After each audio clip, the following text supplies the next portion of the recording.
Look at weather. We are in need of some rain, and we're going to get some tomorrow. We're going to get some. Yeah, finally we'll get a little bit of rain. I mean, we had, a couple moments over the last few days where we've had some very, very light rain, but this is actually going to be a kind of a wet system arriving as we go into tomorrow. I'll start us off with Lincoln City. This is out of our Chinook Winds Casino Resort camera there. Notice that the cloud coverage is in place, but just no rain yet.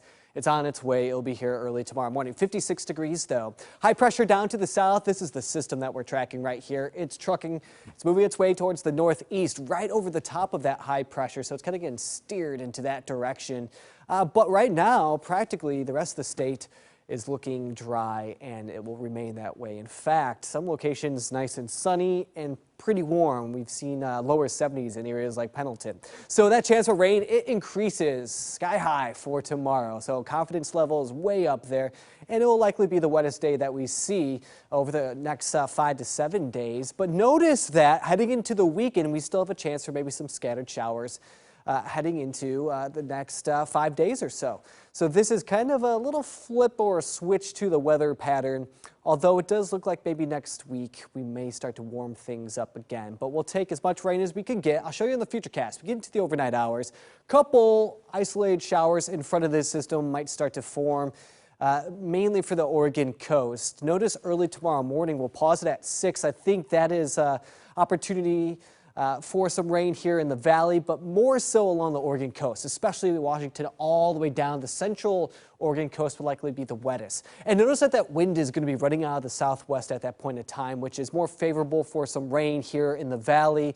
Once it starts cranking directly out of the west, we see more of that rain shadow develop because of the coast range and the Cascades for you folks in central Oregon.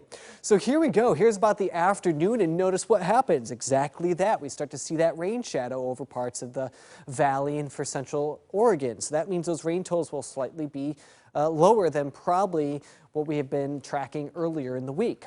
By the time we get to Thursday, most of that moisture is out of here. I think Thursday we'll have some sunshine, may begin the day with a little bit of fog too, so be prepared for that. By Friday, it's a little overcast, and that's also a change in the forecast. So it looks like Friday, instead of being kind of sunny, it looks like it may be a bit cloudy with some rain showers out there.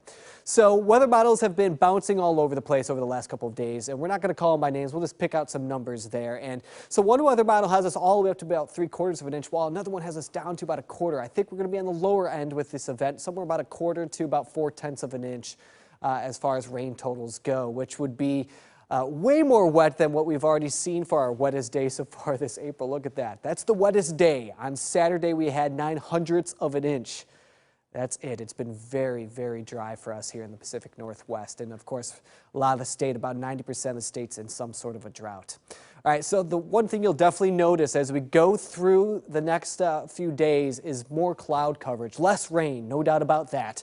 Tomorrow, upper 50s, 62 degrees on Thursday. By Friday, we're at 64 degrees. And heading into the weekend, there's another chance for some rain. So be prepared for that tomorrow. The rain will arrive early in the morning. All right, keep it right here. We'll be back after the break.